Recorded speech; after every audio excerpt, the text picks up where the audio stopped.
In 1967, The Dirty Dozen left audiences breathless with the courage and defiance of 12 soldiers sentenced to death. They became legends, but in real life, their fates were even more dramatic than the film itself. Some died in loneliness, others were tormented by illness, and a few achieved more success than anyone ever expected. Today, we'll uncover their stories in this emotional journey.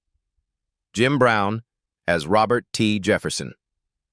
Jim Brown was born on February 17, 1936, in St. Simons Island, Georgia, USA.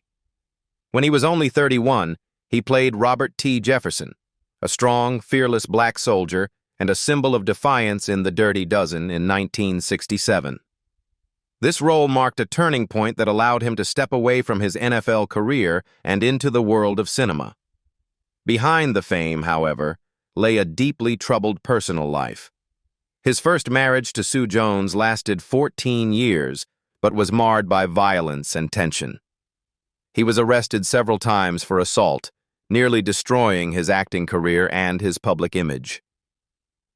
For years, Brown was haunted by the label, the most dangerous man in Hollywood. Although he remarried Monique Brown in 1997 and stayed with her until the end of his life, bouts of anger and discord continued to follow him. Old age arrived hand in hand with illness. Decades on the football field left him with severe spinal injuries and heart problems. Brown underwent multiple heart surgeries and spent his later years in a wheelchair, living quietly in his Los Angeles home. He passed away on May 18, 2023, at the age of 87 from natural causes in the arms of his second wife. At the time of his death, his fortune was estimated at around $30 million, earned from his careers in sports and film, as well as the social initiatives to which he devoted his life. Ernest Borgnine as General Worden. Ernest Borgnine was born on January 24, 1917, in Hamden, Connecticut, USA. At age 50, he played General Worden, the stern commander who assigns a suicidal mission to a group of war criminals in The Dirty Dozen in 1967. His presence in uniform, deep voice, and cold, commanding eyes made audiences believe they were watching a real soldier. Yet behind those powerful roles, Borgnine's real life was a long chain of heartbreak and illness. His personal life resembled a long film of its own, with 5 marriages and countless emotional scars. His first marriage fell apart while he was consumed by work, leaving him with regret over his wife and young daughter. His second marriage led to a long legal battle for custody. The most infamous was his union with singer Ethel Merman, which lasted only 32 days, something Merman famously represented as a blank page in her memoir. Although Borgnine later found stability with his final wife, Tova Trisnais, he admitted that the early years of their marriage were filled with jealousy, arguments, and loneliness beneath the bright lights of Hollywood. From the 1970s onward, his health began to decline due to heavy smoking and an undisciplined diet. Heart and lung diseases plagued him for decades, eventually leading to chronic kidney failure in his old age. In his final years, he slowed down, keeping his trademark humor and strength even while undergoing regular dialysis treatments. Borgnine passed away on July 8, 2012 in Los Angeles at the age of 95. At his death, he left behind an estimated $15 million fortune, mostly from his film and television work, and was honored with a solemn military funeral befitting a true American veteran. Donald Sutherland as Vernon Pinkley. Donald Sutherland was born on July 17, 1935, in St. John, New Brunswick, Canada.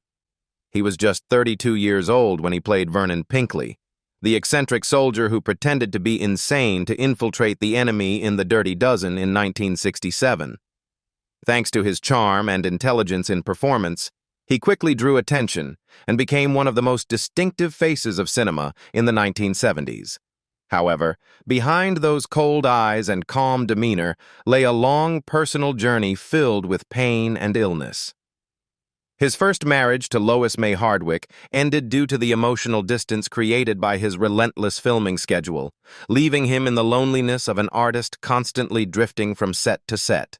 His second marriage, to actress Shirley Douglas, was marked by tension, as the couple was monitored by the FBI for participating in protests against the Vietnam War. Political pressure and work stress tore the family apart, forcing him to spend years separated from his son, Kiefer. His third marriage, to Francine Racette, lasted more than half a century and brought him rare peace, though it too faced occasional turmoil caused by jealousy and the pressures of fame. Years of tireless dedication gradually took a toll on his health. Sutherland developed type 2 diabetes in the 1970s, which later led to severe cardiovascular complications. He underwent heart valve replacement surgery in 2007 and lived with chronic arthritis, which made walking increasingly difficult. Donald Sutherland passed away on June 20, 2024, in New York at the age of 88 from natural causes related to heart disease and old age. At the time of his death, he left behind an estimated $60 million fortune, mostly from blockbuster films such as the Hunger Games series and major HBO contracts. Telly Savalas as Archer J. Maggot. Telly Savalas was born on January 21, 1922, in Garden City, New York, USA. When he took part in The Dirty Dozen in 1967, he was 45 years old, playing Archer J. Maggot, the fanatical, cruel, and most terrifying member of the group. His intense performance etched his image deeply into audiences' memories and paved the way for his legendary television career as Kojak.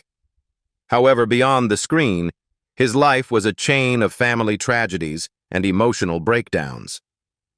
His first marriage to Catherine Nicolaides collapsed after his father's death from cancer, leaving him with financial burdens just as his career was beginning. His second marriage to Marilyn Gardner seemed happy at first, but quickly crumbled under the weight of fame and infidelity. The long and public divorce drove him into alcohol and depression. It wasn't until he met Julie Hovland, his third and final wife, that he found some peace. Yet fate denied him lasting happiness, as illness began to consume his health. By the late 1980s, Savalas was diagnosed with prostate cancer, which later spread to his bladder. Chemotherapy caused him to lose all his hair, but that very look became his iconic trademark as Kojak. He continued to work, as if acting were the only thing keeping him alive. Telly Savalas passed away on January 22, 1994, in California at the age of 72 due to complications from bladder and prostate cancer. At his death, he left behind an estate valued at around $5 million, primarily from the Kojak series and his many acclaimed film roles. Charles Bronson as Joseph T. Vladislaw. Charles Bronson was born on November 3, 1921, in Ehrenfeld, Pennsylvania, USA. At 46 years old, he played Joseph T. Vladislaw, the tough, quiet, but loyal soldier in The Dirty Dozen in 1967. The role cemented his reputation as the Man of Steel in Hollywood. Yet behind that stoic strength lay a private life filled with pain and loss. His first marriage to Harriet Tendler lasted 16 years, marked by poverty and pressure. As fame began to find him, the distance between them grew. Arguments over money and rumors of infidelity led to a bitter divorce, leaving behind 2 children and a long custody battle. His life changed completely when he met actress Jill Ireland, the woman he once said was the only one who understood the man behind the cold face. But happiness was short-lived. In 1990, Ireland died of breast cancer. Bronson was devastated, falling into deep depression and turning to alcohol to escape his grief. His final marriage to Kim Weeks brought a brief sense of warmth, but illness soon stole what little peace remained. In his later years, Bronson battled chronic lung disease and Alzheimer's, which gradually robbed him of his memory. He forgot his children's names, the roles that made him famous, and drifted in a fog of confusion and loneliness. His declining health forced him to retire after undergoing hip replacement surgery in 1998. Charles Bronson passed away on August 30th, 2003, in Los Angeles, at the age of 81, from pneumonia and complications of Alzheimer's disease. He was laid to rest at Brownsville Cemetery in Vermont, a place he once called "my final quiet home." At the time of his death, he left behind an estimated fortune of $45 million, largely from the Death Wish series and lucrative royalties. Clint Walker as Samson Posley. Clint Walker was born on May 30th, 1927 in Hartford, Illinois, USA. He was 40 years old when he played Samson Posley, the towering, soft-spoken yet brave soldier in The Dirty Dozen in 1967. Standing nearly 2 meters tall with a sculpted physique, Walker quickly became an icon of American Western cinema. But behind his strong exterior was a life marked by quiet sorrow. His first marriage to Verna Garver lasted 20 years, beginning in hardship and ending in tension. After their divorce, he married Giselle Hennessy, who brought him true love, but tragedy struck when she died of cancer in 1994. Her death shattered Walker, sending him into years of depression. His final marriage to Susan Cavallari gave him late-in-life peace, though it too came with the quiet struggle of aging and declining health. The greatest tragedy of Walker's life occurred in 1971, when he suffered a near-fatal skiing accident in California. A ski pole pierced his chest, puncturing his heart, and he was pronounced dead. Miraculously, a doctor noticed a faint heartbeat and performed emergency surgery, saving his life. Although he survived, the accident left him with weakened heart and lung function, forcing him to slow down and live more quietly in his later years. Clint Walker passed away on May 21, 2018, in Grass Valley, California, at the age of 90, from congestive heart failure. At his death, he left behind an estimated $2 million in assets earned from his television career and real estate investments. He was laid to rest in a modest ceremony beside his second wife, Giselle, the woman he once said, "taught me how to love again." Lee Marvin as Major John Reisman. Lee Marvin was born on February 19, 1924, in New York City, USA. When he was 43 years old, he played Major John Reisman, a strict, cold, yet strategic officer in The Dirty Dozen in 1967.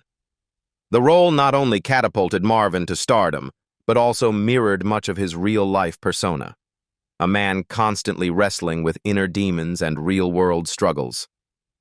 His first marriage to Betty Ebeling, 1952 to 1967, was a storm of intense emotions. Marvin, a World War II veteran scarred both physically and mentally, struggled with severe alcoholism and uncontrollable rage. Constant arguments, domestic conflicts, and violence tore the marriage apart, leaving behind 4 children and years of bitter separation. Later, he lived with Michelle Triola from 1965 to 1971, a relationship that made legal history when she filed the landmark case Marvin v. Marvin, demanding a share of his assets despite their unmarried status. The case dragged on for 8 years, draining Marvin emotionally, exposing him to media ridicule, and nearly breaking him psychologically. His second marriage to Pamela Marvin, 1970 to 1987, became his final refuge, though his failing health made lasting peace difficult. Marvin had lost part of his intestine during the Battle of Iwo Jima, and the war wound never fully healed. Combined with years of heavy drinking and smoking, he suffered from chronic stomach and chest pain throughout the 1980s. Frequent heart attacks forced him to rely on morphine to keep functioning, though the same drug slowly took his strength, and ultimately, his life. Lee Marvin passed away on August 29, 1987, in Tucson, Arizona, at the age of 63, from a heart attack. He was buried with full honors at Arlington National Cemetery, reserved for distinguished veterans. At his death, his estate was valued at around $5 million, largely from Cat Ballou, The Dirty Dozen, and other classic war films. George Kennedy as Major Max Armbruster. George Kennedy was born on February 18, 1925, in New York City, USA. He was 42 years old when he played Major Max Armbruster, a loyal, rugged soldier and the right-hand man to Major Reisman in The Dirty Dozen in 1967.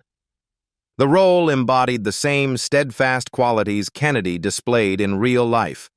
But behind that tough exterior lay years of heartbreak and struggle. His first marriage to Dorothy Gillooly, a former military woman, lasted nearly 2 decades but ended under the weight of war trauma and the pressures of Hollywood life. Kennedy suffered from post-traumatic stress disorder, PTSD, after World War II, leading to insomnia, irritability, and emotional withdrawal. His second marriage to Norma Werman also failed. They married and divorced twice over the span of less than 20 years. Despite professional success, he remained haunted by loneliness and grief, especially after the tragic death of his son in an accident. His third marriage to Joan McCarthy, 1990 to 2016, finally brought him some peace, though old wounds never fully healed. From the 1970s onward, Kennedy battled heart disease, a consequence of heavy smoking and poor diet. He underwent bypass surgery in 2005 and lived with chronic chest pain for over a decade. Still, he continued acting tirelessly, notably in the Airport franchise and the Naked Gun comedies. George Kennedy passed away on February 28, 2016, in Middleton, Idaho, at the age of 91, due to chronic heart disease. At the time of his death, his estate was estimated at $5 million, accumulated over a 6-decade career that included an Academy Award for Cool Hand, Luke, and hundreds of acclaimed television and film appearances. John Cassavetes as Victor R. Franco. John Cassavetes was born on December 9, 1929, in New York City, USA. When he appeared in The Dirty Dozen in 1967, he was 37 years old and played Victor R. Franco, a daring, intelligent, and rebellious criminal whose wild charisma and emotional depth reflected Cassavetes' own personality. The role not only showcased his exceptional talent as an actor, but also opened the path for him to become known as the father of American independent cinema. However, behind the acclaim was a marriage marked by both deep love and deep pain. Cassavetes married actress Gena Rowlands in 1954, and together they became an iconic couple in the world of art house cinema. Yet behind their brilliant collaborations were countless nights of arguments and tension. Financial stress often consumed them, as Cassavetes poured his own money into financing his films. To cope with pressure, he drank heavily, which darkened the household atmosphere. Rowlands once recalled that whenever he was drunk, the entire house would fall silent, broken only by the sound of his typewriter keys and the haze of cigarette smoke filling his office. By 1985, Cassavetes was diagnosed with end-stage cirrhosis of the liver, the result of years of alcoholism and relentless stress. He suffered from severe abdominal pain, became frail and emaciated, and required morphine injections to endure the agony. Despite his failing health, he continued to write and direct films until his body could no longer endure. His life and career became inseparable tragedies. He was both a genius and a victim of the passion that defined him. John Cassavetes passed away on February 3, 1989, in Los Angeles at the age of 59 from complications of liver cirrhosis. At his death, he left behind an estimated fortune of $5 million, mostly earned from his landmark films, A Woman Under the Influence and The Killing of a Chinese Bookie. Robert Ryan as Colonel Everett Dasher Breed. Robert Ryan was born on November 11, 1909, in Chicago, Illinois, USA. At 58 years old, he played Colonel Everett Dasher Breed, a cold, disciplined officer defined by authority and precision in The Dirty Dozen in 1967. The role seemed tailor-made for Ryan, who had served in World War II and carried the military spirit into every performance. In stark contrast to his commanding screen image, his private life was shadowed by tragedy and enduring loneliness. He married Jessica Cadwallader in 1939, an intelligent and strong-willed woman who shared his passion for social justice and human rights. But their activism came at a heavy price. They were monitored by the FBI, threatened, and often blacklisted in Hollywood. The constant pressure strained their marriage, and tragedy struck when Jessica was diagnosed with cancer in the early 1970s. Ryan spent his days filming and his nights at her bedside, physically and emotionally drained. When she died in 1972, he was left hollow and broken. Not long after her passing, Ryan himself was diagnosed with terminal lung cancer, the inevitable result of decades of heavy smoking. Despite the pain, he refused to retire, insisting, "Standing in front of the camera is the only way I can forget that I'm dying." Robert Ryan passed away on July 11, 1973, in New York City, at the age of 63, from lung cancer. He was buried quietly beside his late wife, Jessica. At the time of his death, he left behind an estate valued at around $5 million, earned from classic films such as The Wild Bunch and Crossfire. Trini Lopez as Pedro Jimenez. Trini Lopez was born on May 15, 1937, in Dallas, Texas, USA. When he appeared in The Dirty Dozen in 1967, he was 30 years old and played Pedro Jimenez, the cheerful, skillful soldier with a kind heart. Much like his on-screen character, Lopez's real life was a journey from poverty to stardom, carrying both the smile and solitude of an artist born to sing of hope and sorrow. Growing up in a poor Latino working-class neighborhood in Dallas, Lopez struggled from an early age, playing guitar in small bars to help support his family. His road to fame was anything but easy. Amid the racially divided music industry, he was often rejected because of his Mexican heritage. Yet his determination and warm, soulful voice helped him rise above prejudice. His 1963 hit If I Had a Hammer catapulted him to international fame and paved the way for a string of other successes.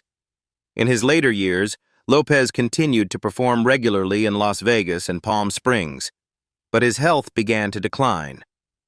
When the COVID-19 pandemic broke out in 2020, he contracted the virus while recording for a Latin music project. The illness progressed rapidly, forcing his hospitalization with severe respiratory distress. Trini Lopez passed away on August 11, 2020, in Palm Springs, California, at the age of 83, due to complications from COVID-19.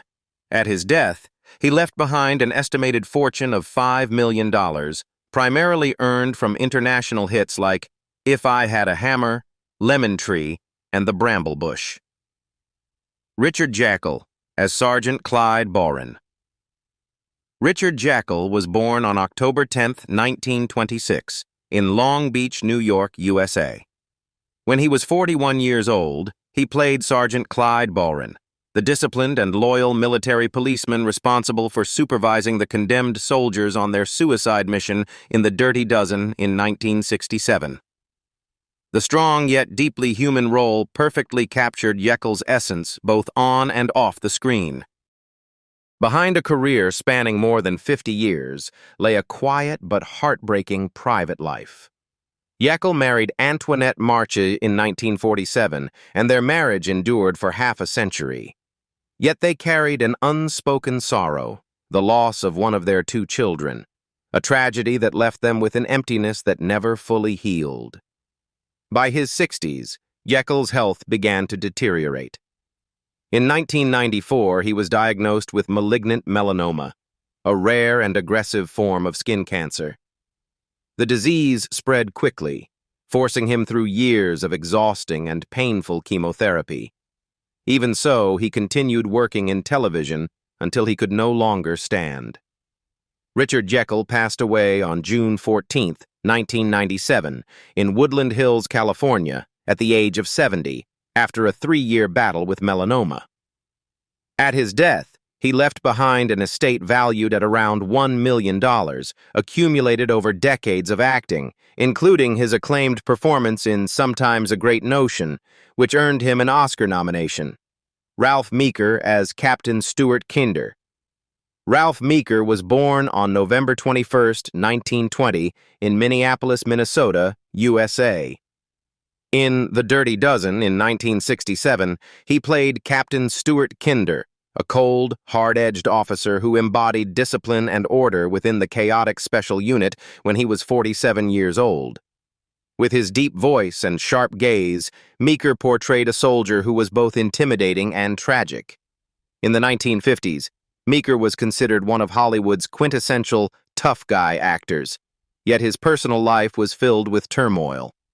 He married actress Salome Jens in 1964, but just 2 years later, their marriage quietly fell apart, leaving him with lingering bitterness he rarely discussed.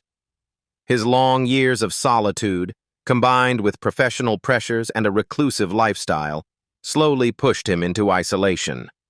By 1980, Meeker suffered a severe stroke that left him partially paralyzed, forcing him to retire from acting.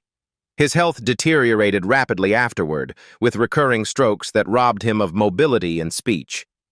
For the last 8 years of his life, he lived in a retirement home for aging performers, nearly cut off from the outside world.